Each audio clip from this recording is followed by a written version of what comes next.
Loyalty in my blood, royalty, I'm a king, but I got it straight out the mud.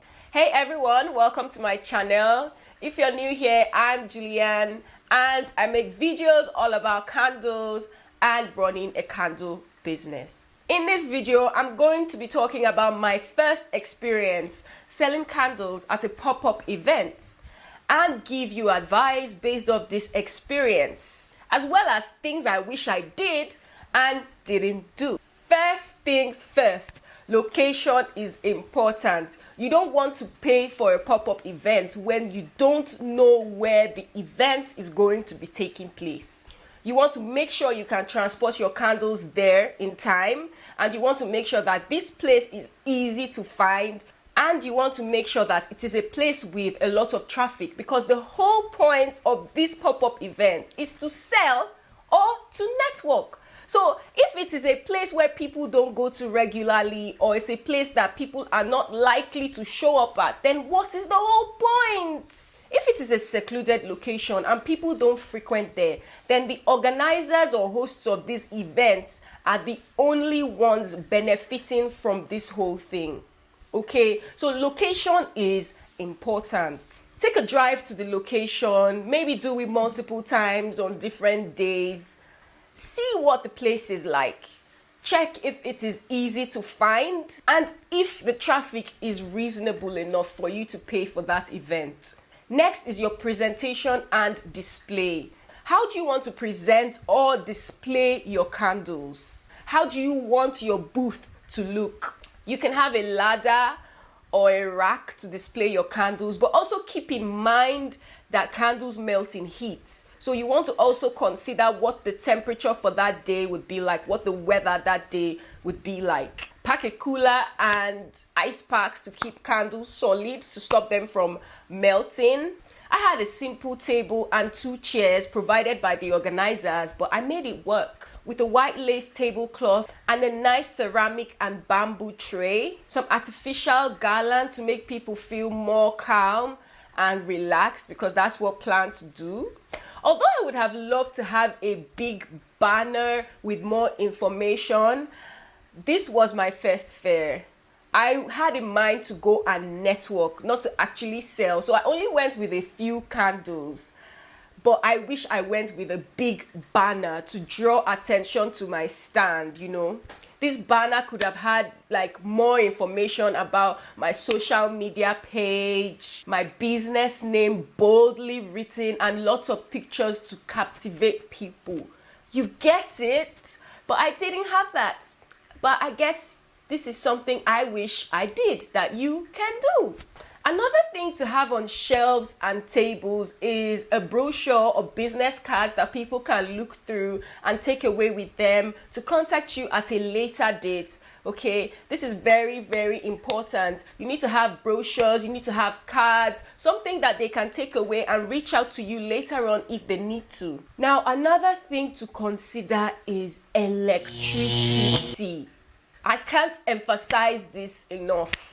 Electricity. The organizers of this event provided electricity and a backup generator, but the outlet was way too far from me, so I had to buy a really long extension box in the middle of the event. So this is something to consider. Make sure that you can access electricity from your booth, or you want to prepare with a long extension box ahead of time. Make sure you are being provided with electricity if you need it. You want to make sure of this before you pay, okay? If you need electricity, you don't want to pay for a booth and then find out that electricity is not being provided for you. I teach people candle making on the spot and have them make their own candles for a fee. So I needed electricity for my heat plate, okay? So this was really, really important for me. I was aware that electricity was being provided, but I wasn't aware that my booth was going to be so far away from the outlet. So I had to pause my event, go get an extension box and then come back to my event. So you want to be prepared ahead of time for this electricity situation. I'm telling you now. I needed electricity for my heat gun. I needed electricity for my heat plate, my glue gun. So it was a whole mess. I had to struggle to find extension box and then come back to the event.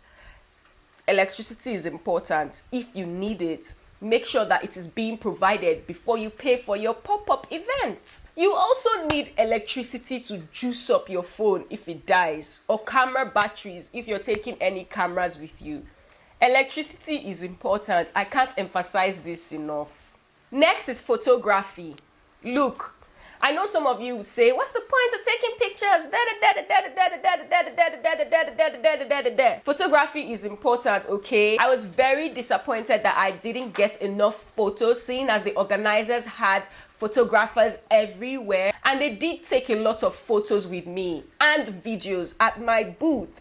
But I ended up getting just about 3 photos. So I was really disappointed about this. I didn't have my camera with me at the time. And even if I did have my camera with me at the time, I was too busy interacting with people to even take my photos. I didn't have anyone with me who was qualified enough to take good photos for me. Make sure you have your own camera going, or you have someone with you to help you take photos and capture magical, important, memorable moments. Okay, photography is highly important because it freezes memories. You'll be able to remember the event and cherish it for a long time. So don't underestimate photography for your pop-up event. The pictures will also make up your portfolio if you plan to build one later on. So photography is really important. It's something to consider. Next is payment method. How are you going to be receiving payments? Are you doing just cash?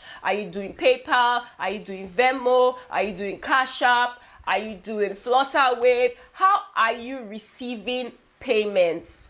Where I am located, the only payment options we have for this pop-up event are cash and point of service. Some people give the option for mobile transfer, internet banking transfer, and I really don't buy the idea because sometimes the network can be really slow, really terrible. Transactions can be reversed and you would have no knowledge about that. So that's a big loss, okay? So you want to make sure that you have a payment structure. You want to make sure that you are able to receive payments. It's one thing to take your candles out there to sell. It's another thing to actually receive payments. If people don't have cash on hand, you want to make sure you have a POS, okay? So it is easy to receive payment without any hassle. Packaging. Now, it baffles me how a lot of people forget about packaging. As a matter of fact, we had people borrowing bags from other vendors. That was crazy, yo. How do you come to sell at a pop-up event and you have no clue how you want to pack your candles for your customers to take away? It blows my mind.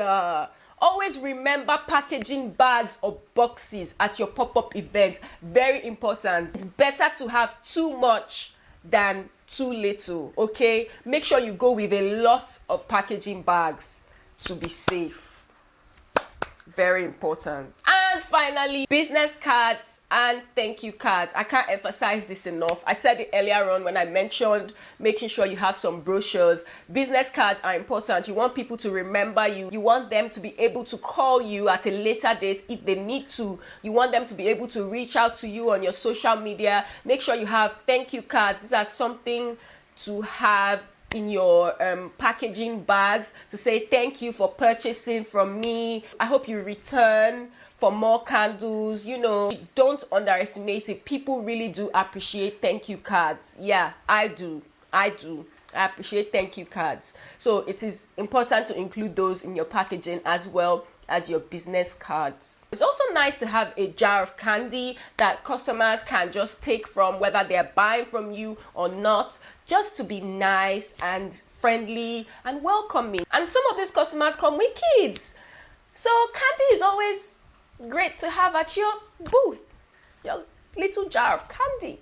I hope that this video has helped you understand what to consider before going ahead to pay for a pop-up booth or a pop-up event or a pop-up stall. Okay, I hope this video helps you understand all the things that you need to put in place first before you actually go ahead and make payments for that event. If this video has helped you in any sort of way, go ahead and give it a good like this video, because they do take a lot of work to create. Show some support by liking, and if you haven't subscribed to this channel, what are you even doing?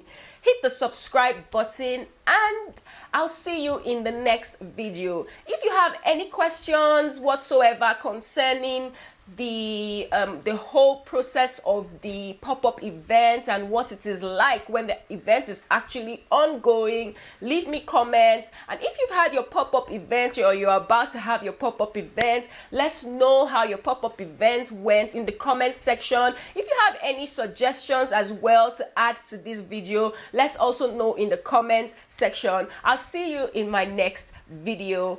Bye. And I'm a grinder, the type that only break up the buds. And I've been